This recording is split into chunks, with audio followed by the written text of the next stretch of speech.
Hi, I'm Trish Cole, loan strategist with New American Funding. And I'm Ginny Erickson, a realtor with Windermere Port Townsend. And welcome, everyone, to Rainshadow Living, the podcast.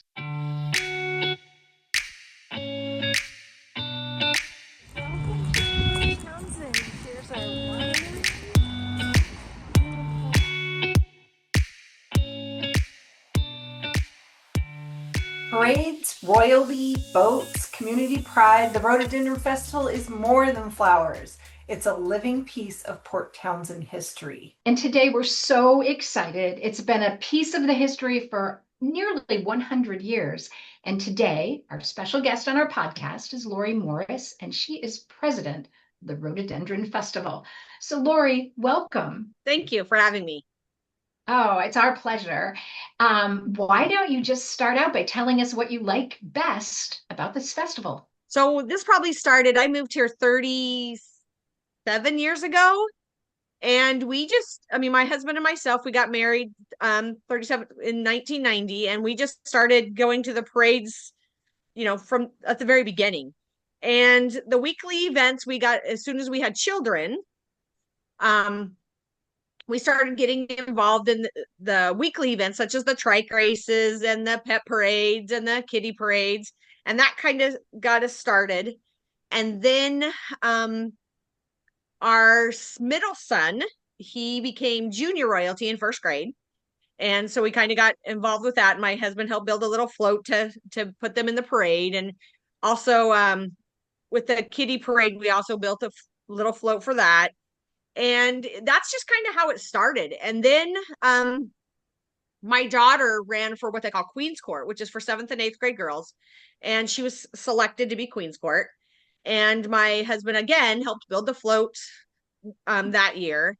And then in 2015, my daughter ran for high school royalty. And she became a princess. And my husband started building the floats, and then we both got involved, and then we've been involved ever since. So that's kind of how it started. And we just love what it does for the community, but also loves the royalty part of it, to see what it does for these girls, these young women, and the growth that they have within their year, and just the things they learn just in the candidacy process. And so it's more than just that 1 week. It's a whole year's worth of process. And not very many people know this, but the Rhody float actually travels to between 10 to 15 parades a year. And so we travel all across the whole state, starting in April, and we go clear through till September, and then we start over again. So it's a whole year process. We never really take time off. So it sounds like the planning is pretty extensive. Could you just, for now, walk us through what a week of the Rhody Festival looked like and why rhododendrons? Okay, so it started in 1935 with I can't even remember his name. Took a photo of a rhododendron, and he just decided that this is the kind where he would start. And when it started with a parade the following year and royalty, and it has just grown from that. The American Legion is the one that actually started with it, and it's gone through different organizations since then. And then I don't remember how many years ago it actually became its own, like the Rhododendron Festival became a board. And just a few years ago, we actually became a 501c3. And so, but it's been evolving for many, many years. Like I said, it started with the American Legion as kind of the one that started with the parade, and then it's just grown and shrunk and grown and shrunk from there. There used to be a lot more weekly events. And then it just, I think, probably due to volunteers, which is a huge issue with every volunteer organization, I think, right now. They used to do, and I think probably insurance reasons, because they used to do the keg toss, and we don't do that anymore. Oh. But I think it and I would love to have seen that, because that's been gone for many years.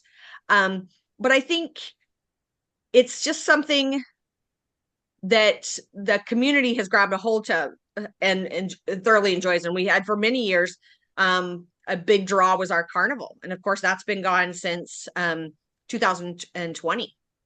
And So so what events happen now during the week of Rhody Fest? Like what will happen in 2026? What could someone expect to see? 2026 will start our week. This year we have a new event that we are joining with Main Street, and hasn't been like officially announced yet. Ooh, So oh, good. we are doing a window decorating contest with the merchants downtown.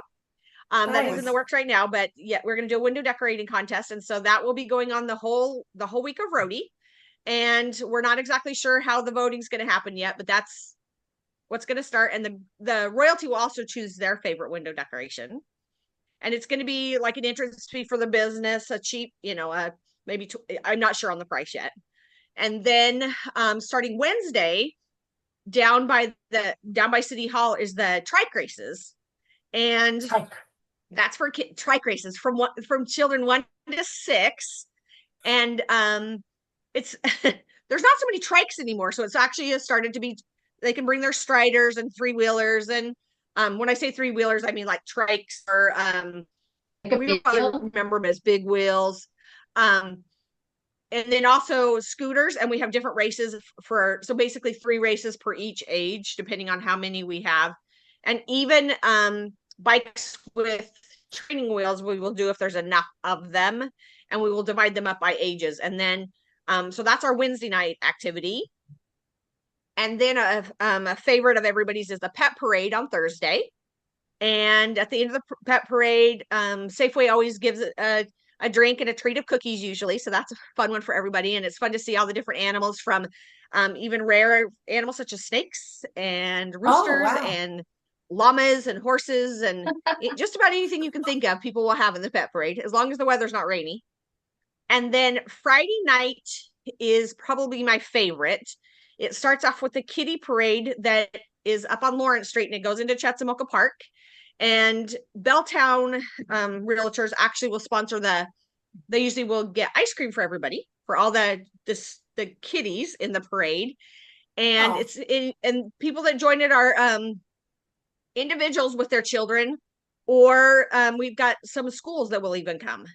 And it's usually led by one of the the middle school bands. We usually starts that off, as well as with the Kiwanis train is usually at the beginning of that, with our junior royalty, which are first graders. And then we'll head downtown and we do the hair and beard contest and the ever popular bed races. The And bed last year we races. had 8 beds, and it was a blast. It was probably the most fun last year that I've ever had at the bed races. And then we send everybody home, and then the grand parade on Saturday at 1:00, and then we're exhausted by the end of the week. Let me tell you what. So tell me a little more about the hair and bear. What did you say? Hair and Hair beer. and beard, like a Yes. like a Oh, beard. beard. Oh, I thought Beard, you meant like beer, like beard, like chugging. Okay. no, I wish, but no. Beard. Okay. So we have age group for like longest and most roadie spirit, and this year we'll probably add most patriotic with our theme. And we'll do women, we'll do men, we'll do kids. And then of course with the men we'll add the most patriotic beard, or most roadie spirit, longest beard, best groomed beard. So that's And just kind of where is this taking place? Where does so that all happens right down in front of the American Legion. Mhm. And that's Okay. also where the bed races are. Okay. And that's where the bed races start, right? And it just goes Yes. down Water Street. Okay. It's not very, it starts around and I don't know roads. The one that right about where the Salmon Club parking is, and it goes just that first block about as all the bed races are. Okay. And So then what for does the winner? someone Go ahead, coming Trish. from out of town, it would be right on the waterfront, right? Yes. Right on the Yeah. right, yeah, basically at the end of Water Street towards the Maritime Center. Gotcha.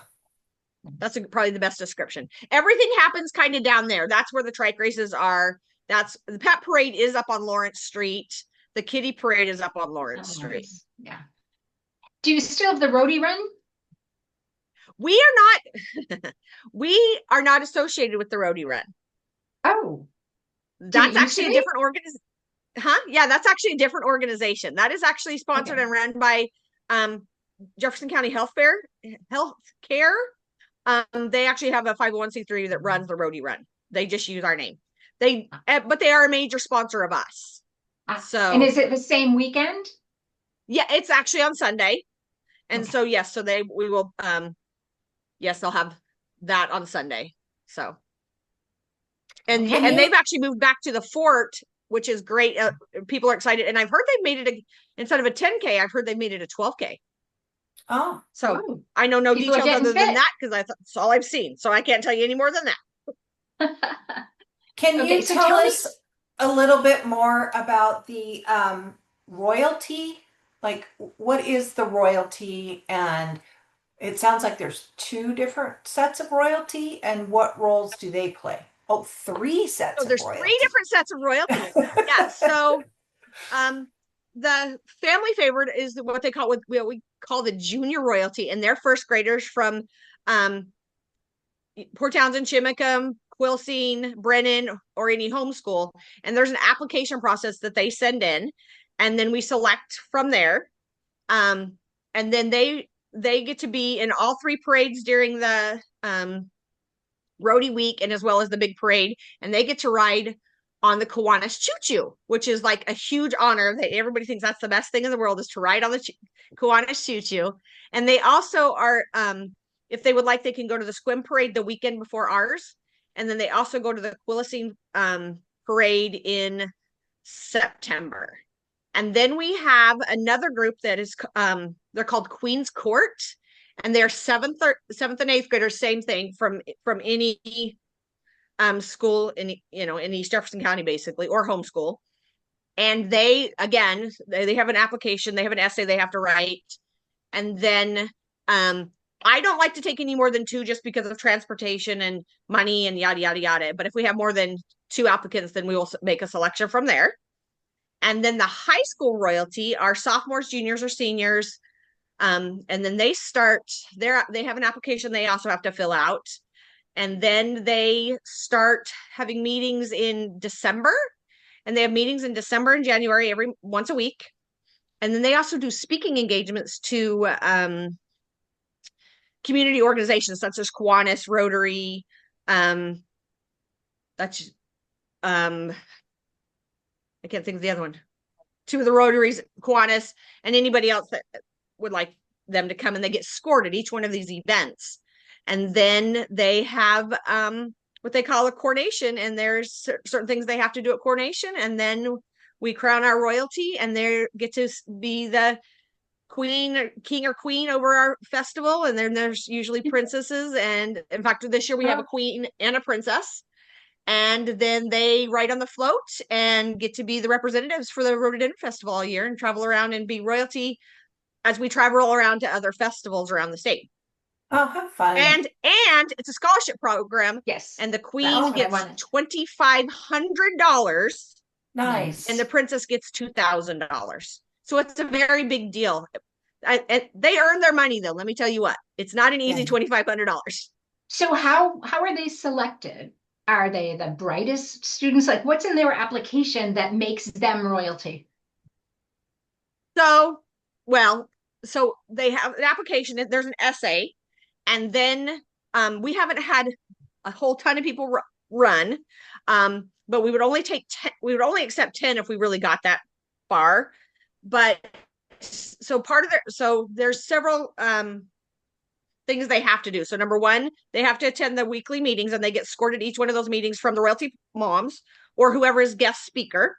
If we have, say, somebody come in and speak on hair, say somebody comes and speaks on hair, and there's a, did they pay attention? Did they seem engaged? Just some questions, and you just grade them on a scale of 1 to 20, and a total of 100. And then each of the speaking engagements, they're scored by 3 people. And that is 30% of the overall score that will go into who is selected. And then they have 10% of their score is community service. And there's an essay that they have to write on their community service, as well as write down, like, say, I was a cheer coach for youth cheer for 20 hours. But there's a quality and then a quantity score for their community service.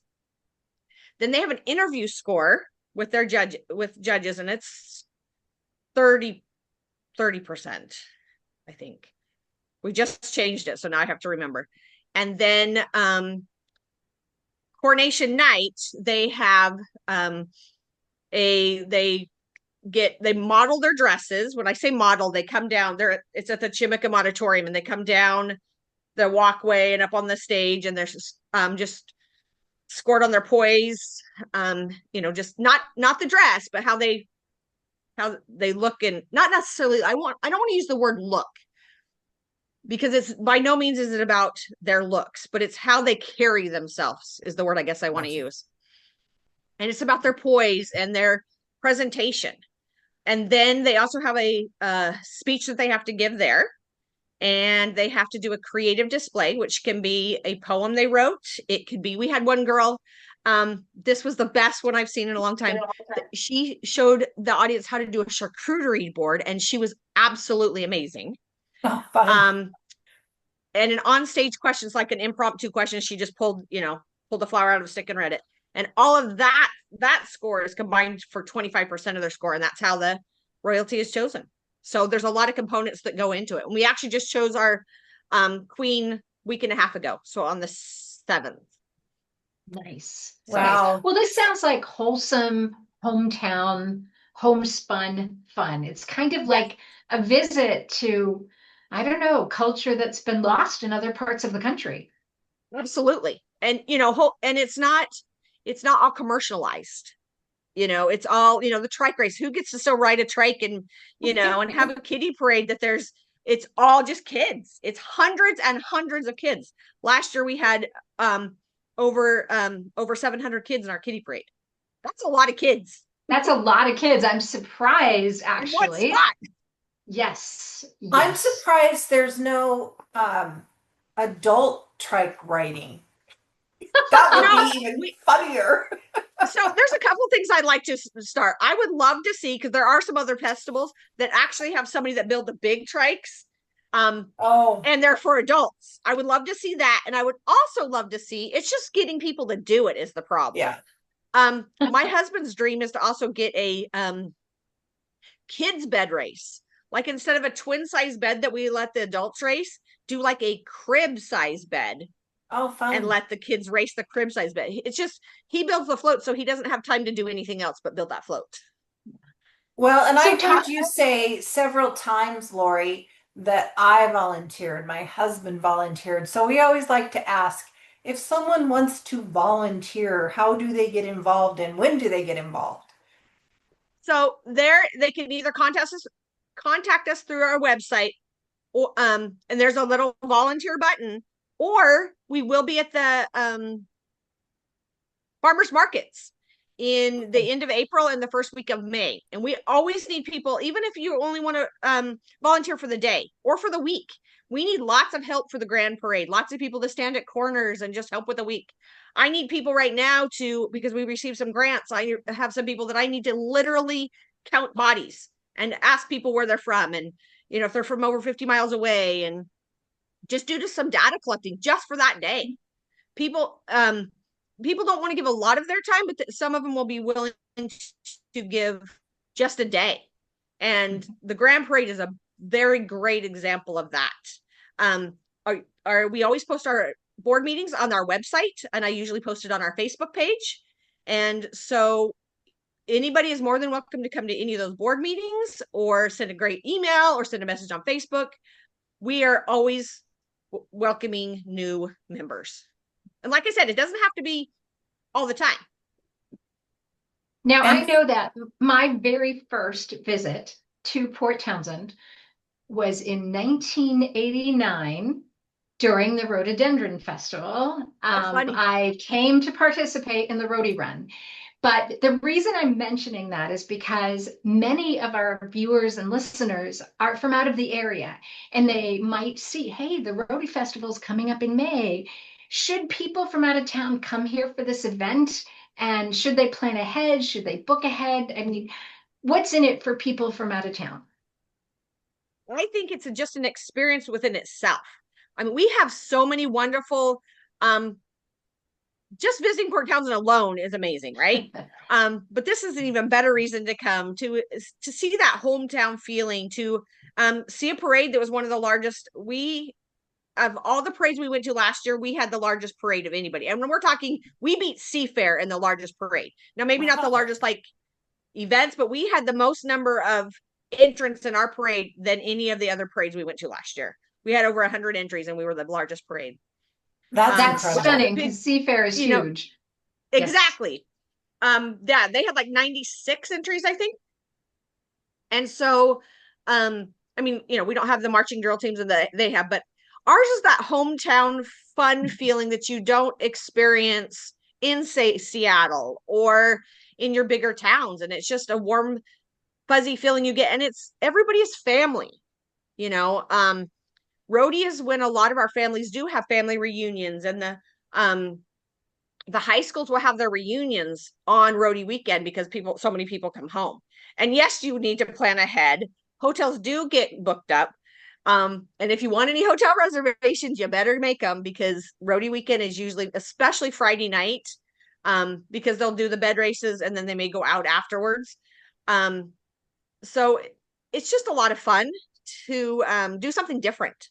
And then once you get a taste of Port Townsend, like I told somebody else, you'll want to come back for other times a year, because Port Townsend is just a fun little town. Absolutely. And one of the things that Jenny and I talk about quite often on Rainshadow Living is about lifestyle. And events like this are part of the reason why people choose Port Townsend or Squim or Port Angeles. You can have a little bit of that small town feeling, but Yes. still have, the atmosphere that you have in your little towns. How does Port Townsend and maybe the businesses feel about this festival? Is it a lot of positive energy that flows around it and excitement in the town itself?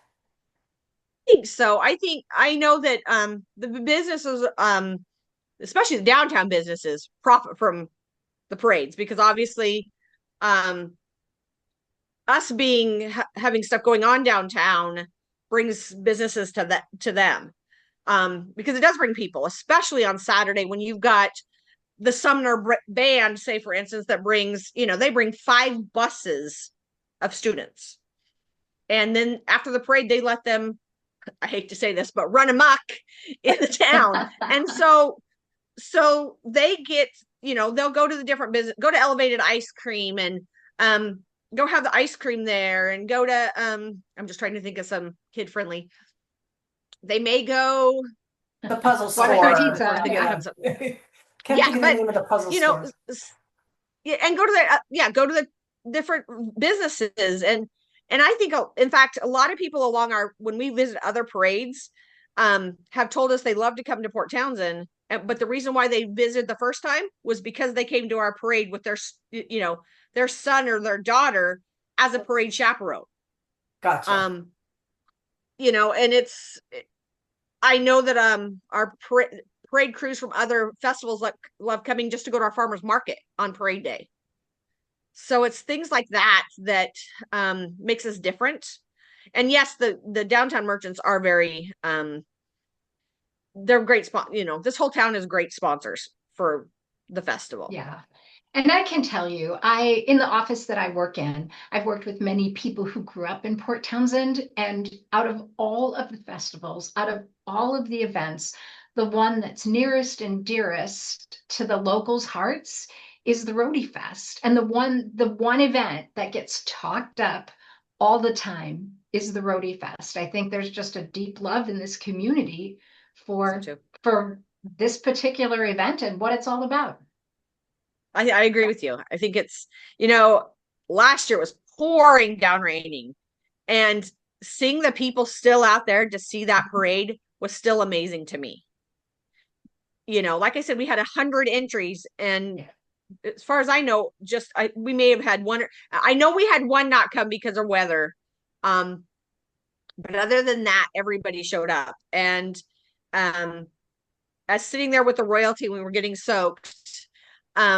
it was still very cool to see everybody show up, and everybody was still having a great time. And Yes. I still have people talking about it. So I think seeing the crowds is what's so cool to me as I'm walking along the parade route with the float. To see, people 2 and 3 deep, to see the parade and see the chairs go out on Tuesday, Tuesday, getting ready for the parades. What other place can you go to that you start setting chairs out on Tuesday and Wednesday so that you make sure you get a place for the parade on Saturday? That's great. And that's the true showing that Rhody's coming, is because those chairs will start getting set out on Tuesday and Wednesday. How fun. Well, Lori, we always ask to, if someone wants to find out more information, wants to volunteer, if you could give us, for our listeners on our podcast, your website or your Facebook page, any information where people can find you and find information about it. Okay, I always do this wrong. Our Facebook page is Rhody Festival. And then our website is, I always do this wrong, www.rhodyfestival.org. And then, of course, if you just looked up, on Google, look up the Port Townsend Rhododendron Festival, it's going to pop up.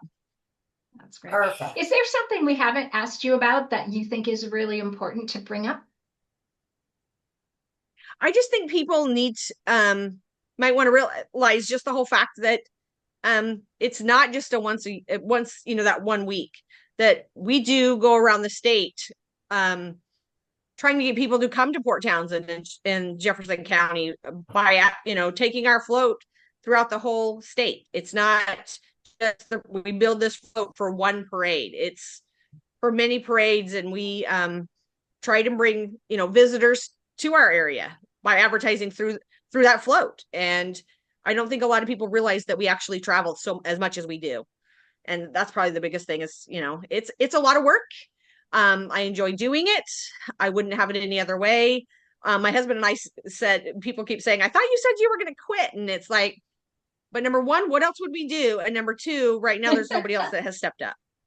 And I'm not going to just leave thank you. Oh my gosh. So as someone who hangs out in Jefferson County, I just say thank you, because it is the highlight of the year. Well, thank you. Yeah, and from what I'm hearing about this festival, it isn't just about flowers, it's about community, belonging, and showing up. So, Lori, we just want to thank you for being our guest and for sharing your time and energy telling us what the Rhody Festival is. And I hope we see a lot of visitors this year. And if you're considering making Port Townsend part of your next chapter, events like the Rhododendron Festival are part of what makes this community so special. So subscribe to Rainshadow Living for more stories that help you understand what the life here really feels like at the Olympic Peninsula, at Port Townsend, Swim, and beyond. See you on the next episode.